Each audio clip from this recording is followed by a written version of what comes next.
आपको मेरा सादर नमन। अक्सर दुनिया में क्या हो रहा है, दुनिया में ये हो रहा है कि करता कोई और है, भरता कोई और है। घटना कोई और होती है, किसी और के साथ होती है, या कोई और गलती करता है और उसका भुगतान दूसरा कर रहा होता है।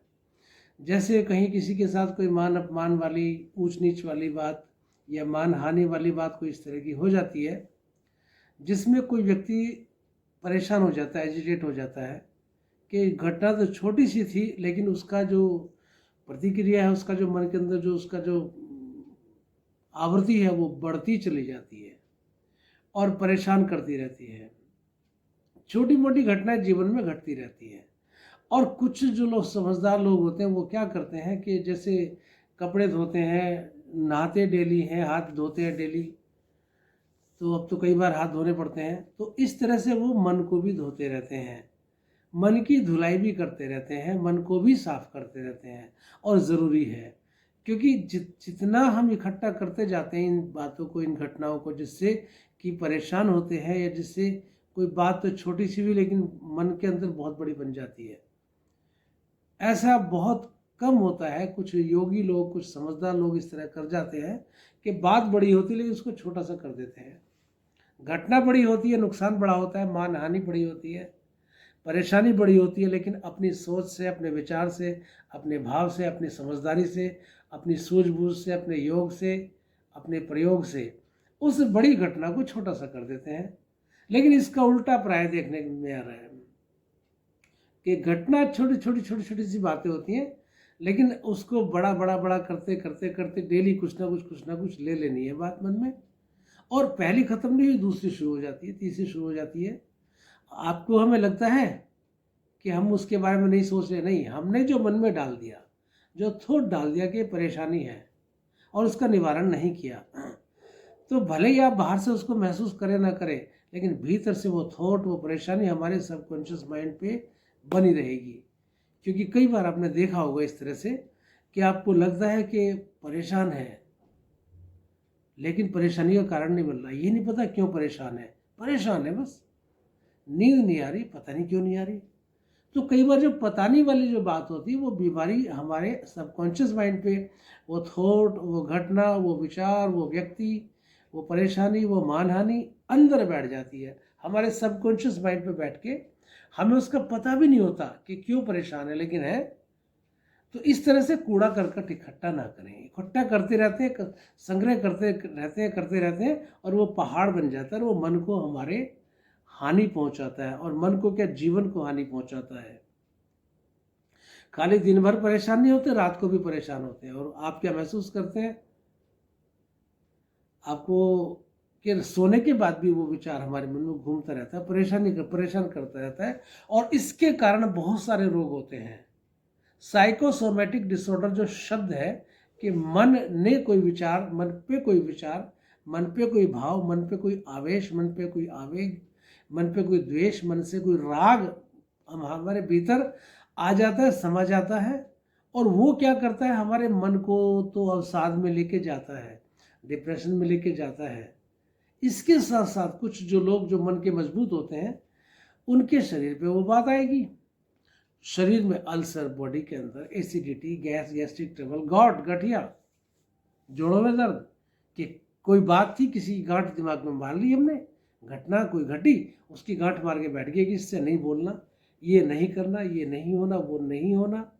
तो वो जो गांठ दिमाग में विचार की मारी थी, वो विचार की गांठ हमारे शरीर में भी गांठों का, ग्रंथियों का काम करती है, सिस्ट बना देती है, कैंसर्स तक इस तरह इससे होते हैं। तो हमारे शरीर को, हृदय रोगों को भी डिस्टर्ब करती हैं ये घटनाएं, किडनी रोगों को भी डिस्टर्ब कर सकती हैं।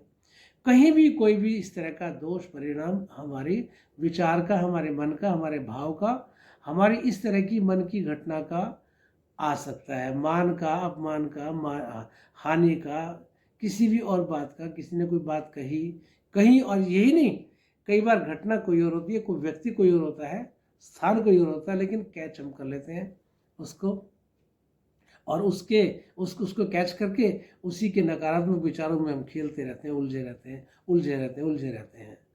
तो मेरा आपसे निवेदन है कि आध्यात्मिक और सुखमय जीवन जीने के लिए जीवन को प्रेम में, मधुर में और आनंद में बनाने के लिए ज़रूरी है कि हम इन बातों को, घटनाओं को समझें, विचारों को समझें, इन भावों से ऊपर उठें, भावातीत हो जाएं। तो गलती कोई और कर रहा है, भुगत कोई और रहा है, तो क्या समाधान है, आखिर क्या करें? खाली समस्या में हम नहीं छोड़ के इसको जा सकते। समस्या का समाधान है कि जो भी व्यक्ति, कोई भी विचार, कोई भी घटना जो बाहर घटती है वो हमें भीतर से भी परेशान करती रहती है। तो हम क्या करें कि जैसे हाथ दिन में कई बार धोते हैं, विचार से भी हम इस तरह से कई बार इन बातों को कैसे निकाल सकते हैं? क्या निकालने का तरीका ये है कि माफ़ी मांगो, माफ़ कर दो, माफ़ करते चलो, माफ़ी मांगते चलो। कैसे? बड़ा मुश्किल काम है। कैसे माफ़ी मांग ले? गलती दूसरा कर रहा है, हम कैसे माफ़ी मांग लें? या हम कैसे माफ़ कर दें उसको? गलती तो बहुत बड़ी उसने करी है। बिल्कुल नहीं मांग सकते बाहर से। हिम्मत चाहिए, बहुत बड़ा जिगरा चाहिए किसी को माफ़ करने का, किसी से माफ़ी मांगने का। तो क्या करें? बाहर की छोड़ो, दुनिया की छोड़ो, संसार की छोड़ो। संसार को कोई नहीं बदल पाया, संसार को कोई नहीं बदल सकता। परमात्मा, भगवान, गुरु, जागृत व्यक्ति आ जाए, वो कुछ दिनों के लिए, कुछ पलों के लिए, कुछ लोगों में थोड़ा परिवर्तन कर सकते हैं, और अधिकतर बाहर से आता है, परंतु उसको ज़्यादा नहीं बदल सकते। यदि बदल सकते तो श्री कृष्ण ने दुर्योधन को क्यों नहीं बदल पाए? और बहुत सारे उनके साथ जो राक्षस आए, ये सब अपने मामा को, कंस को नहीं बदल पाए। बदल सकते तो भगवान राम रावण को नहीं बदल पाए। बहुत सारे राक्षस थे, राक्षसों को वध करना पड़ा, मारना पड़ा। तो ना वध कर सकते, ना मार सकते, ना कुछ और कर सकते। हम तो सिर्फ एक काम कर सकते हैं कि केवल अपने मन को सुरक्षित रखें। यानी मन, जो जोत है मन की, उसकी भावना है, उसको हम सुरक्षित बना के रखने के लिए, आनंद को बनाए रखने के लिए हम क्या करेंगे? हम सीधा से काम करें, मन से माफ़ कर दें, मन से माफ़ी मांग लें। दिन भर हो सकता है घटना भी घटी, अभी हम ऐसा ना कर पाए, नहीं, लेकिन कम से कम रात को सोने से पहले तो इस काम को कर सकते हैं। भाई सोने जा रहे हैं, सोना और मृत्यु में कोई ज़्यादा फर्क नहीं होता। फर्क सिर्फ एक होता है कि मृत्यु होने के बाद आंखें नहीं खुलती, सोने के बाद 5, 6, 7, 8 घंटे बाद आंखें खुल जाती हैं। हमें पता थोड़ी होता कुछ क्या हो रहा है, क्या नहीं हो रहा। तो जो सोने जाते हैं, तो समझो कि आनंद की स्थिति में अब जा रहे हैं। तो फिर क्या करें? दुनिया से अलग होना है, हटना है उस समय पे। तो उस समय पे क्या करें? किसी ने कहा, शेर, मैंने जिंदगी का सफ़र इस तरह आसा कर लिया, किसी से माफ़ी मांग ली, किसी को माफ़ कर दिया। तो माफ़ी मांग ले, माफ़ कर दे, माफ़ी मांग ले, माफ़ कर दे, तो जीवन सरल, सहज हो जाएगा। ऐसे बहुत सारे लोग मेरी लिस्ट में हैं जो माफ़ी मांग नहीं पाए, माफ़ कर नहीं पाए, रोगों से ग्रसित हैं, परेशानियों से घिरे हुए हैं, मानसिक अवसाद की प्रॉब्लम है, और उनसे कहो वो करने को तैयार नहीं है। दिल बहुत छोटा सा हो गया, अरे दिल को बड़ा बनाए। और ऐसे भी कुछ लोग हैं जिनको हम कहते रहे कि थोड़ा चेंज करो अपने आप को, अरे उसने गलती करी, वो गलती करता रहता है, उसको आप रात को सोते वक्त थोड़ा सा दिमाग से हटा के उससे अलग हो जाओ, माफ़ कर दो उसको, माफ़ी मांग लो। नहीं कर सकते, और मृत्यु तक होती हैं। कुछ लोग ऐसे हैं जो दुनिया में नहीं हैं, नहीं चेंज कर पाए अपने आप को।